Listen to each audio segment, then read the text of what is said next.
Добро пожаловать на мой канал. С вами Валентина Лыкина. Представляю вам три варианта сервировочных салфеток. Их также можно использовать как подставку под горячее. Каждая из этих салфеток выполнена из джута в разных техниках. В этом видео я покажу, как связать вот такую салфетку с очень интересным краем. А на моем канале вы найдете и другие варианты с использованием вязания. Здесь я применила канат и шпагат. И без использования вязания в этой салфетке я применила только канат. Ссылочки на эти два мастер-класса я для вас оставила в описании под этим видео. Поговорим о материале и расходе. Эти салфетки я связала с использованием халва М и халва XL. Халва М это шпагат 2-миллиметровый, в моточке таком 220 грамм на 150 метров. Халва XL это канат толщиной 8 миллиметров, в таком моточке 10 метров. Крючок для вязания из халва М я использую номер 4. Что касается расхода. Для того, чтобы выполнить такую салфетку из каната, вам понадобится 7,5 метров каната. Вы получите салфетку диаметром 29 сантиметров. Для того, чтобы выполнить вот такую салфетку, вам понадобится 4,5 метра каната и 90 грамм шпагата. Это получается где-то 65 метров. И для того, чтобы выполнить вот такую салфетку, вам понадобится 105 грамм шпагата халва М. Это примерно 75 метров. Где приобрести материалы для вашего вязания. Ссылочку на сайт производителя я для вас оставила в описании под этим видео. Для заказа со скидкой пользуйтесь моим промокодом. Приступим к вязанию. Для начала необходимо отмерить вспомогательную нить, с помощью которой будем закрывать все ряды в нашей салфетке. Ее диаметр будет 29 сантиметров, поэтому ниточку я отмерю около 1 метра. Отмеряю произвольно. Делаю кольцо амигуруми. В получившееся кольцо ввожу крючок, захватываю рабочую нить, вытягиваю ее. Опять захват рабочей нити и провязываю воздушную петлю. Теперь необходимо эту петлю обвернуть рабочей нитью.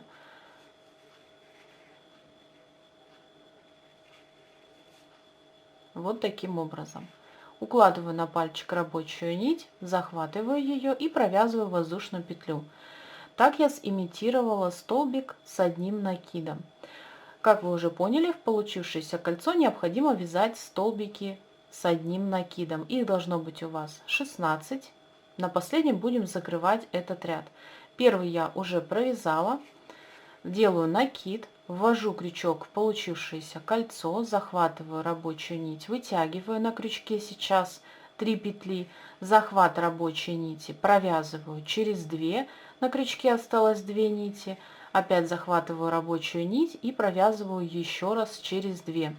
Столбик номер 2 провязан. Делаю накид, ввожу крючок в кольцо, захватываю рабочую нить, вытягиваю на крючке 3 петли, захват рабочей нити провязываю через 2, осталось 2 петли, и опять захватываю рабочую нить и провязываю еще раз через 2. Так у меня провязано всего здесь 3 столбика с одним накидом. Вяжу всего 15. Провязав 15 столбиков без накида, на 16 будем закрывать этот ряд. Делаем накид, вводим крючок в кольцо, захватываем рабочую нить, вытягиваем ее. На крючке сейчас 3 петли. Я захватываю рабочую нить, протягиваю через 2 петли. На крючке осталось 2 петельки. Я отпускаю рабочую нить и теперь тяну за ту ниточку, которую оставляла в самом начале. И это колечко начинает затягиваться. Расправляйте вот такими движениями все эти петельки и затягивайте кольцо максимально, для того, чтобы в дальнейшем оно не растянулось и не образовалось отверстие. Теперь нам необходимо довязать вот эти две петли.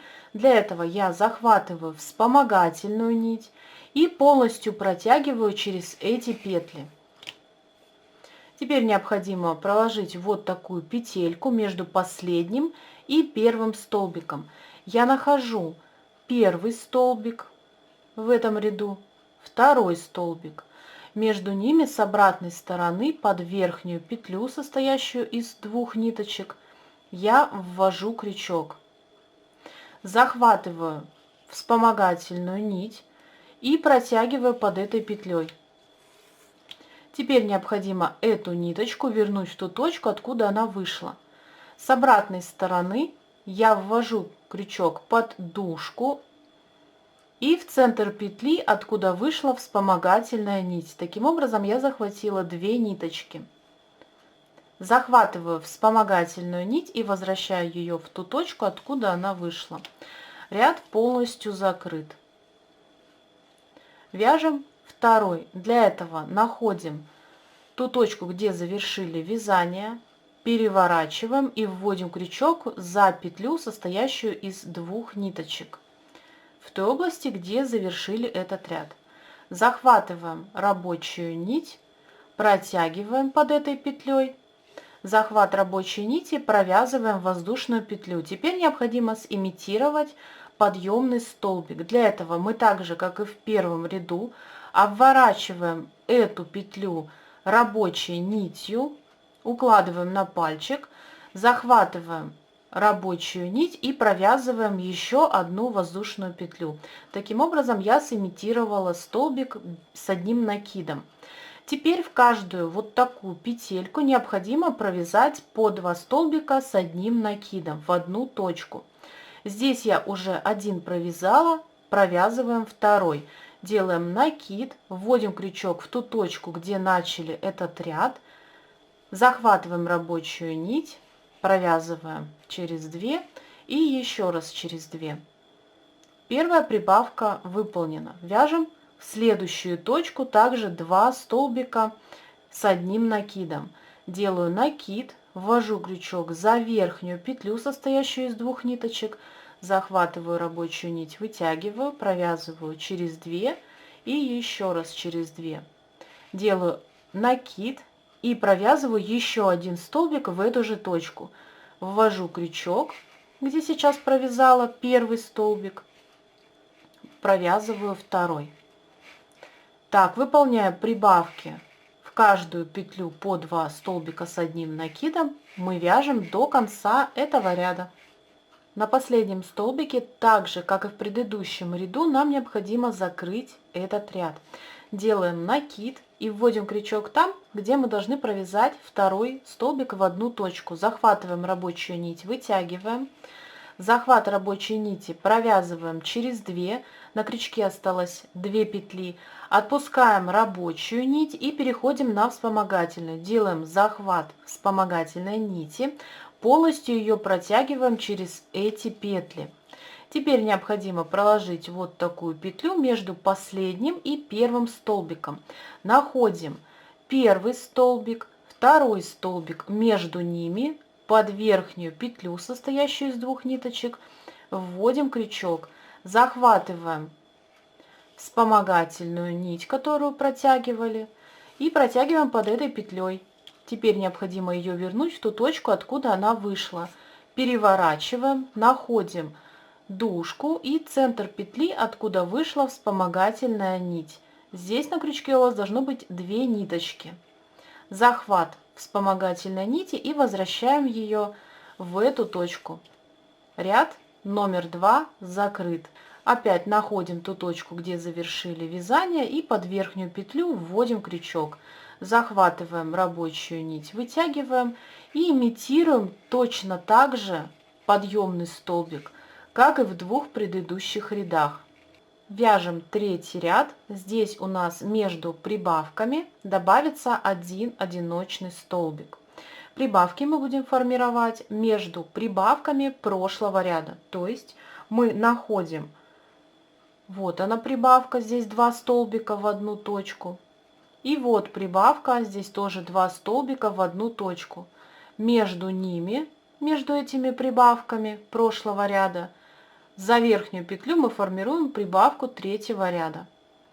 Так как между прибавками у нас один одиночный столбик, я уже его провязала. Делаю накид и ввожу в следующую петлю крючок между прибавками прошлого ряда. Провязываю первый столбик и в эту же точку провязываю второй. Далее у меня следует один одиночный столбик. В следующую петлю я его провязываю. После у меня располагается прибавка, состоящая из 2 столбиков в одну точку между прибавками прошлого ряда. Вот они, прибавки. И между ними я провязываю прибавку третьего ряда. Так я чередую до конца этого ряда, делая прибавка, один одиночный столбик, опять прибавка и повторяю одиночный столбик. Этот ряд закрывается таким же способом, как и предыдущий. Выполняем подъемный столбик и начиная с 4-го ряда, в каждом последующем ряду вы выполняете 16 прибавок, так как в самом начале мы набирали 16 столбиков. Соответственно, в каждом ряду у вас должно быть 16 прибавок, состоящих из 2 столбиков в одну точку. Во всех последующих рядах между этими прибавками у вас будет увеличиваться интервал. Если в 3-м ряду у нас был один одиночный столбик, в 4-м будет 2 одиночных столбика, в 5-м 3 и так далее на увеличение. И эти прибавки должны располагаться сразу после прибавки предыдущего ряда. То есть мы находим, вот она прибавка прошлого ряда, это 2 столбика в одну точку. Сразу после этой прибавки в следующую петлю вы формируете прибавку, состоящую из 2 столбиков в одну точку. Здесь я провязываю сразу после прибавки прошлого ряда в следующую петлю. Провязала 2 столбика в одну точку. Далее у меня 2 одиночных. Провязываю первый. И в следующую петлю провязываю второй. Сформировала промежуток между прибавками. Смотрю, вот она прибавка прошлого ряда. Сразу после этой точки в следующую петлю формирую прибавку, состоящую из 2 столбиков в одну точку. Так вы чередуете на протяжении всего этого ряда. Так вы формируете нужный размер вашей сервировочной салфетки. Для того, чтобы получить диаметр 29 сантиметров, вам необходимо провязать всего 6 рядов. Связав нужный размер салфетки, мы переходим к обвязке. Находим на торце салфетки вот такие петельки. Когда перевернем, видим на протяжении всего этого ряда дужки. Это задняя стенка от столбика. За них будем провязывать столбики без накида. Находим ту точку, где завершили этот ряд. Вот она, вспомогательная нить и рабочая. Под дужку за одну ниточку вводим крючок, захватываем рабочую нить, протягиваем, захват рабочей нити, провязываем столбик. Перемещаемся под следующую дужку, также за одну ниточку вводим крючок, захватываем рабочую нить, вытягиваем, опять захват рабочей нити, провязываем столбик. Так вы вяжете на протяжении всего этого ряда. За дужку провязываем столбики без накида. В этом ряду мы не делаем никаких прибавок. Довязав до конца ряда, у нас остается здесь последний столбик без накида. Мы его провязываем, обрезаем ниточку, оставив около 10-15 сантиметров. Полностью эту нить вытягиваем, и теперь нам необходимо проложить вот такую же петлю между последним и первым столбиком. Находим первый столбик, второй столбик, между ними верхняя петля, с обратной стороны вводим крючок за 2 ниточки, захватываем обрезанный хвостик и протягиваем ее под этой петлей. Теперь необходимо вернуть эту ниточку в ту точку, откуда она вышла. Переворачиваем, с обратной стороны находим дужку, это задняя стенка от столбика, и вводим крючок в центр петли, откуда вышла эта нить. Захватываем ее и полностью протягиваем. Теперь необходимо эти ниточки, которые у нас остались, спрятать в полотно. И, конечно же, выполнить ВТО для того, чтобы салфетка стала ровная, как вот это. Эта салфетка уже отпарена. На этом мастер-класс завершен. Я надеюсь, он вам понравился. Напишите в комментариях, какую салфетку из 3 вариантов вы выбрали для себя. Подписывайтесь на мой канал и будьте в курсе новых видео. Благодарю за ваше внимание. До новых встреч!